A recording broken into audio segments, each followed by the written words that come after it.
Assalamualaikum warahmatullahi wabarakatuh.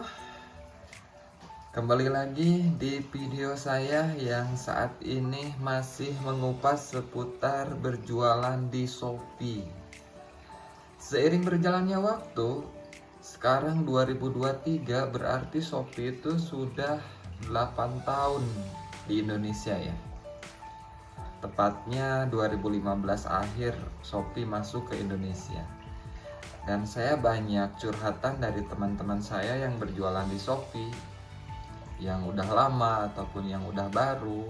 Biasanya dalam diskusi atau kita ngobrol bersama komunitas saya itu celetuk pertanyaan, sekarang agak susah, atau aduh perang harganya sekarang ngeri, biaya adminnya tinggi, jadi apa dong solusinya, ya gimana, atau ini, atau persaingannya udah kayak gimana. Akhirnya pertanyaan-pertanyaan itu saya coba redam, saya coba pikirin, dan kita saling sharing. Ternyata salah satu sumber problemnya adalah banyak dari teman-teman yang berjualan di Shopee itu asik berjualan barang orang lain gitu. Nggak ada yang salah, cuma dari sana tuh kalau kita jualannya udah lama gitu, itu akan ngerasain dampak bisa dibilang perang harga atau saling sikut ya. Kalau untuk para seller yang baru atau yang baru belajar jualan, nggak ada masalah gitu ya.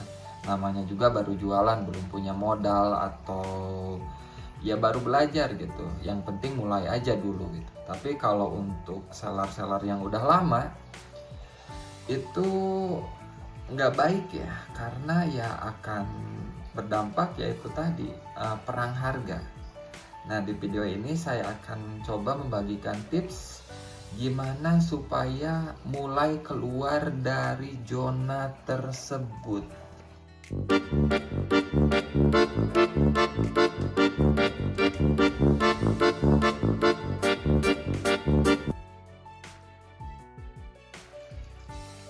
Sekarang kita coba perhatikan produk kemeja pria di sini. Teman-teman perhatikan foto ini, kemudian foto ini.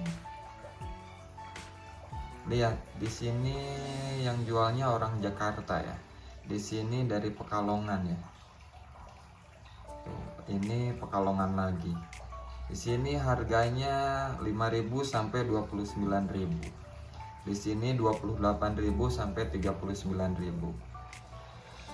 Apa yang bisa teman-teman dapatkan dari hal seperti ini? Otomatis itu kan perang harga, siapa yang termurah. Dan bagi saya itu untuk bertahan lama itu berjualan kurang tepat ya. Karena akan terus mengikis porsi harga itu bukan ke atas tapi ke bawah ya. Sedangkan kita tahu dalam berbisnis atau berusaha, pertumbuhan itu ke atas. Dari mulai harga bahan atau harga ongkos jahit atau biaya admin Shopee terus ke atas gitu ya. Jadi kalau harga terus ke bawah, otomatis peluang untuk rugi atau bangkrut tinggi ya. Jadi teruntuk para seller-seller yang udah lama, itu segera keluar dari zona itu dan mulai membuat cara baru. Dan kalau untuk seller-seller baru, harus segera mulai dari awal ya, supaya lebih aman ke depannya. Nah, solusinya mulailah dari membuat merek sendiri. Nah, kita buka toko saya ya. Ini nih, Numakena Official Shop. Dulunya toko ini ya toko biasa saja, bukan ya toko mall. Teman-teman bisa cek di video-video saya sebelumnya perjalanan toko saya. Otomatis kalau sudah mall, saya sudah mempunyai merek, saya sudah mempunyai izin, saya sudah mempunyai bla bla bla bla bla bla gitu ya. Dan sekarang saya terus ngebangun brand ini untuk terus melaju ke depan gitu ya.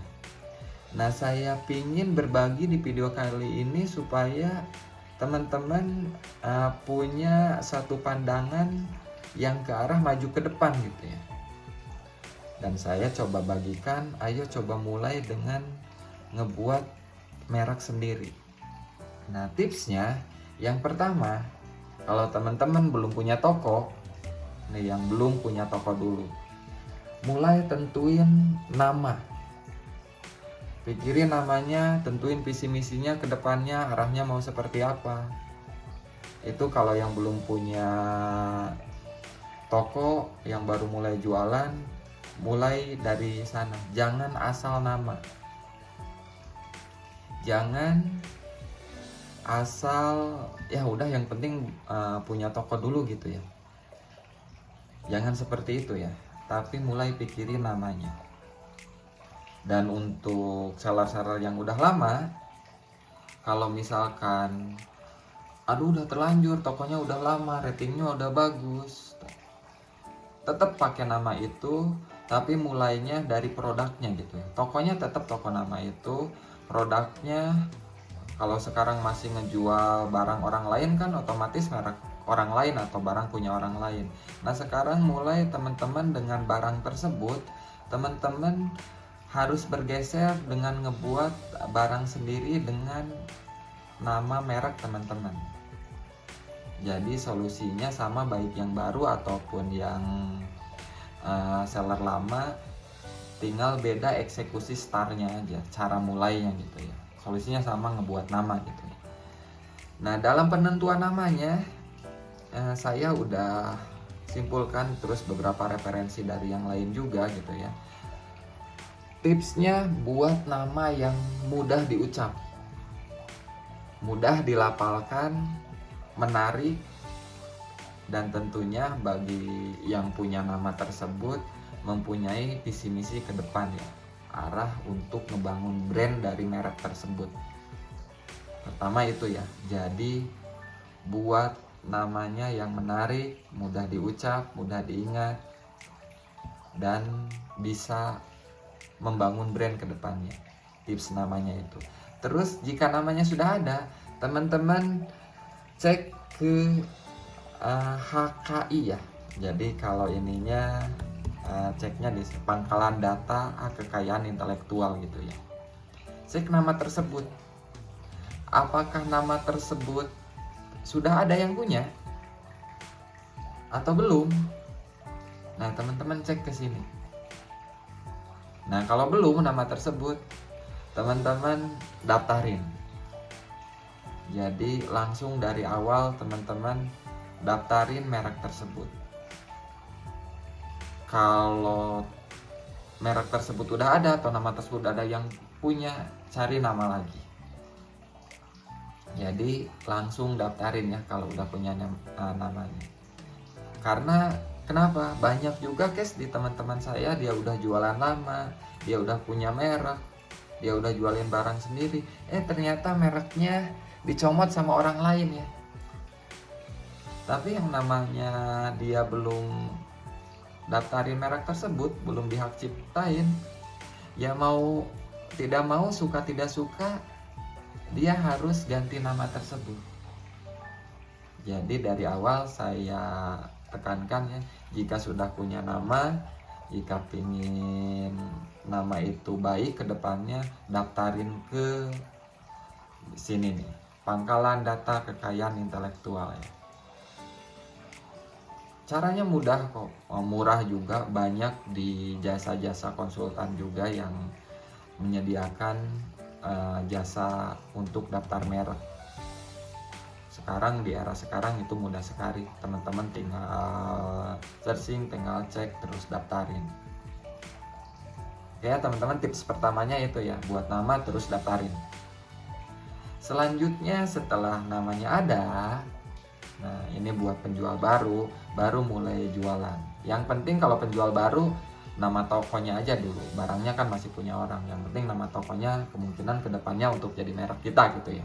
Kalau untuk penjual lama gitu, tokonya tetap namanya itu, tapi bergeser untuk produknya, mulai ngebuat produk sendiri. Itu tips yang keduanya ya. Jadi baik yang baru ataupun yang lama, untuk produknya mulai ngebuat produk sendiri. Dari mana? Dari ngebuat label sendiri. Label itu misalkan di fashion, misalkan saya contohin di fashion, itu kan ada hangtag baju, ada label yang ditempel di belakang kerah gitu ya, ada yang ditempel di poket saku. Nah, ngebuat aksesoris seperti itu ya. Dan banyak juga di Shopee atau di jualan yang lain juga yang ngebuat aksesoris untuk merek ya. Jadi bukan cuma punya nama. Jadi tips yang kedua mulai dari aksesorisnya. Nah, setelah buat, nanti untuk yang mau ngebuat barangnya, di produk yang dijualnya itu mulai ditempelin aksesoris yang punya kita.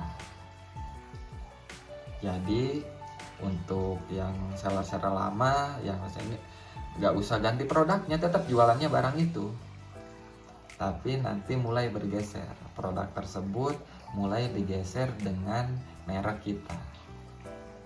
Begitu ya teman-teman. Baik yang baru ataupun yang lama, solusinya sama, hanya beda eksekusi cara setarnya gitu, cara eksekusi awalnya, supaya nanti kedepannya bisa seperti toko yang saya punya, malahan bisa lebih bagus lagi ya. Saya juga dari dulu ngejual kemeja, awal saya masih ngambil dari orang lain, masih merek punya orang lain, tapi terus saya bergeser, mulai buat label mereknya, buat labelnya. Akhirnya mah saya urus perizinannya, hal-hal yang lainnya, faktor pendukungnya, dan jadilah jadi Shopee Mall gitu ya. Nah, dengan udah punya merek sendiri, terus nanti kedepannya ngebangun brand sendiri, kita akan secara bertahap keluar dari zona perang harga dan saling sikut-sikutan. Oke teman-teman, seperti itu ya tipsnya tuh, tahapannya yang saya alami ya dari ngebangun saya toko di Shopee ya. Semoga teman-teman bisa segera mengaplikasikannya.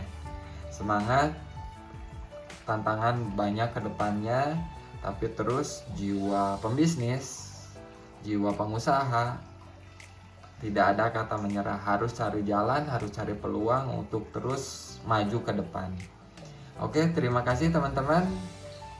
Jika ada pertanyaan silahkan tulis di kolom komentar. Semoga saya bisa menjawab berdasarkan pengalaman saya ya tentunya. Assalamualaikum warahmatullahi wabarakatuh.